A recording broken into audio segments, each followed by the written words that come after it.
ఆంధ్రప్రదేశ్లో కూటమి ప్రభుత్వం అధికారంలోకి వచ్చిన తర్వాత వైసీపీకి చెందినటువంటి 3 రాజ్యసభ ఎంపీలు తమ పదవులకి రాజీనామా చేయటంతో పాటు వైసీపీకి కూడా గుడ్ బై చెప్పేశారు. అందులో ఒకరు మోపిదేవి వెంకటరమణ, మరొకరు బీదా మస్తాన్రావు యాదవ్, ఇంకొకరు ఆర్ కృష్ణయ్య. ఈ 3 రాజ్యసభ స్థానాలకు రాజీనామా చేయటంతో ఆ స్థానాలను భర్తీ చేయవలసిన అవసరం రాని వచ్చింది. దానికి సంబంధించి సెంట్రల్ గవర్నమెంట్ నోటిఫికేషన్ కూడా జారీ చేసింది. సో ఈసీ నోటిఫికేషన్ జారీ చేసిన దాని ప్రకారం డిసెంబర్ 20వ తేదీన ఎలక్షన్స్ ఉండబోతున్నాయి. అదే రోజు రిజల్ట్ కూడా ఉంటుందన్నమాట. సో మరి ఈ 3 స్థానాలని భర్తీ చేయాలి అంటే ఏం చేయాలి అనేది మీకు తెలిసే ఉంటుంది. సో అసెంబ్లీకి ఎన్నికైనటువంటి ఎమ్మెల్యేలు వాళ్ళు ఓట్లు వేసి ఈ రాజ్యసభ ఎంపీలను ఎన్నుకుంటారనమాట. సో ప్రస్తుతం చూసినట్లయితే ఆంధ్రప్రదేశ్ అసెంబ్లీలో పూర్తిగా కూడా కూటమికి సంబంధించినటువంటి ఎమ్మెల్యేలే ఆక్యుపై చేసి ఉన్నారు అసెంబ్లీని. సో కాబట్టి ఈజీగా కూటమికి సంబంధించిన నేతలే రాజ్యసభకి వెళ్తారు. ఇది కన్ఫర్మ్. మరి ఎవరు ఆ 3? ఎవరికి ఆ అదృష్టం దక్కుతుంది అంటే ఇప్పటి వరకు వినిపించిన పేర్ల ప్రకారం చూసినట్లయితే యనమల రామకృష్ణుడు, బీదా రవిచంద్ర, అలాగే నాగబాబు అంటూ కూడా పేర్లు వినిపించాయి. ఇక దేవినేని ఉమా పేరు కూడా వినిపించింది. సో అయితే ఇప్పుడు కొత్తగా లేటెస్ట్గా తెలిసిన విషయం ఏంటంటే ఈ 3 రాజ్యసభ స్థానాలకి ఆ 3ని ఆల్రెడీ చంద్రబాబు నాయుడు ఖరారు చేసేశారు. అనుకున్నట్టుగా పిఠాపురం మాజీ ఎమ్మెల్యే అండ్ పిఠాపురం సీటుని కోల్పోయినటువంటి త్యాగం చేసినటువంటి వర్మ కాదు, ఇటుపక్క చూసినట్లయితే దేవినేని ఉమా కాదు, యనమల రామకృష్ణుడు కాదు, బీదా రవిచంద్ర కాదు. కొత్తగా వినిపిస్తున్న పేర్లు ఏంటయా అంటే ఒకరేమో విజయనగర సామ్రాజ్యపు రారాజుగా చెప్పుకునేటటువంటి అశోక్ గజపతి రాజు, మరొకరేమో జనసేన పార్టీ నుంచి జనసేన అధినేత సోదరుడు నాగబాబు, ఇక ఇంకొకరేమో తన టికెట్ని త్యాగం చేసి మరొకరి గెలుపు కోసం కృషి చేసినటువంటి గల్లా జయదేవ్. ఎస్, మీరు విన్నది నిజము. మనం ఇంతకుముందు చెప్పుకున్న పేర్లు కాదు, ఈ 3కి కన్ఫర్మ్ చేసేశారు చంద్రబాబు నాయుడు. సో ఈ 3ని రాజ్యసభకి పంపించాలని ఫిక్స్ అయ్యారు. ఎందుకు అనంటే ఇటు చూసినట్లయితే అశోక్ గజపతి రాజుకి ముందే మాటిచ్చారు. ఒక ఛాన్స్ వచ్చినప్పుడు ఖచ్చితంగా ఆయనను రాజ్యసభకి పంపిస్తానని ఆయనకు ముందే మాటిచ్చారు. సో ఆ అవకాశం ఇప్పుడు రానే వచ్చింది కాబట్టి ఆయనని రాజ్యసభకి పంపించే యోచనలో చంద్రబాబు నాయుడు ఉన్నట్టుగా కూడా తెలుస్తుంది. ఇక గల్లా జయదేవ్ గురించి మాట్లాడుకున్నట్లయితే గతంలో 2 సార్లు కూడా ఆయన గుంటూరు పార్లమెంటు నుంచి పోటీ చేసి ప్రజల చేత ఎన్నుకోబడి పార్లమెంటుకి వెళ్ళి ప్రజల కోసం ఫైట్ చేసిన వ్యక్తి.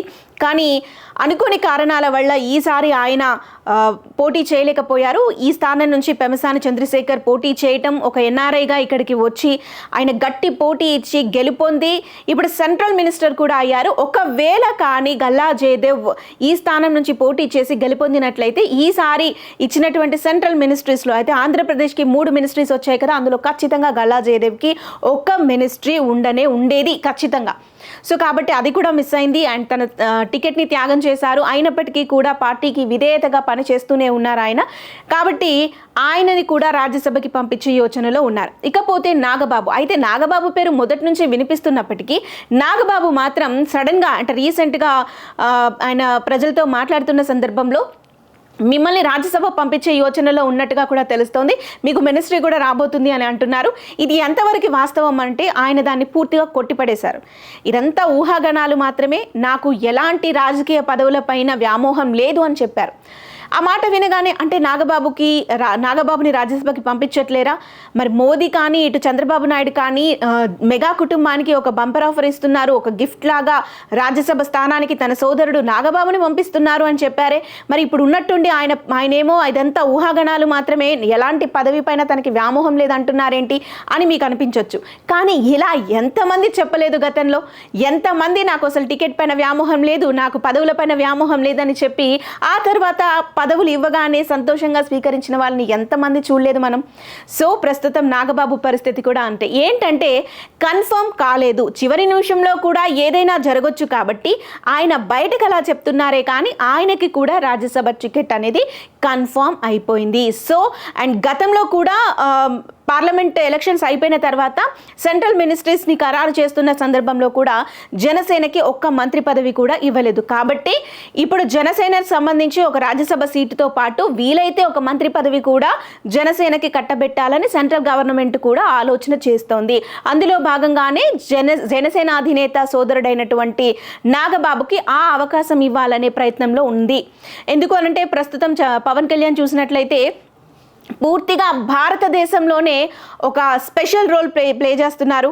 ఆయన ప్రస్తుతం చూసినట్లయితే నేషనల్ వైడ్ పొలిటీషియన్ అయిపోయారు. సో ఎక్కడ చూసినా ఆయన గురించే మాట్లాడుకుంటున్నారు. అటు నేషనల్ ఛానల్స్, లోకల్ ఛానల్స్ అనే తేడా లేకుండా ప్రతి ఒక్కరు కూడా ప్రతి ప్రాంతంలో కూడా ఆయన గురించి మాట్లాడుకుంటున్న పరిస్థితి ఏర్పడింది. అండ్ మెయిన్గా బీజేపీ సౌత్ ఇండియాలో తన స్థానాన్ని సుస్థిరం చేసుకోవటం కోసం పవన్ కళ్యాణ్ని కూడా రంగంలోకి దింపబోతుంది.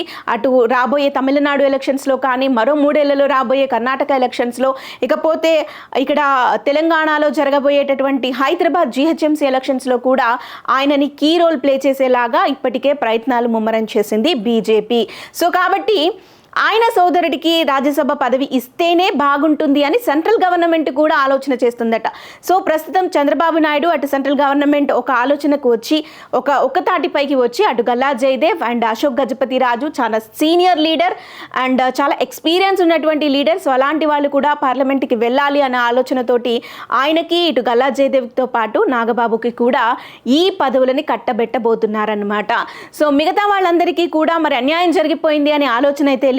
డెఫినెట్గా వాళ్ళకి కూడా న్యాయం చేస్తూ రాబోయేటటువంటి ఎమ్మెల్సీ ఎలక్షన్స్లలో ఖచ్చితంగా వాళ్ళకి కూడా ఒక్కో స్థానంలో ఒక్కొక్కరిని కేటాయించాలి అనే ఆలోచనలో కూడా చంద్రబాబు ఉన్నట్టుగా కూడా తెలుస్తుంది. అటు వర్మ గారికి కానీ, ఇటు దేవినేని ఉమా, ఆలపాటి రాజా, ఇలా ప్రతి ఒక్కరికి కూడా సమన్యాయం ఖచ్చితంగా జరుగుతోంది అనేది చంద్రబాబు నాయుడు చెబుతున్నటువంటి మాట. సో అదనమాట సంగతి. మొత్తానికి ఆ ముగ్గురు ఎవరు అనేది తెలిసిపోయింది. గల్లా జయదేవ్, అశోక్ గజపతి రాజు అండ్ నాగబాబు. మరి ఈ ముగ్గురికి రాజ్యసభ స్థానాలు కేటాయించడంపై మీ ఒపీనియన్ ఏంటి?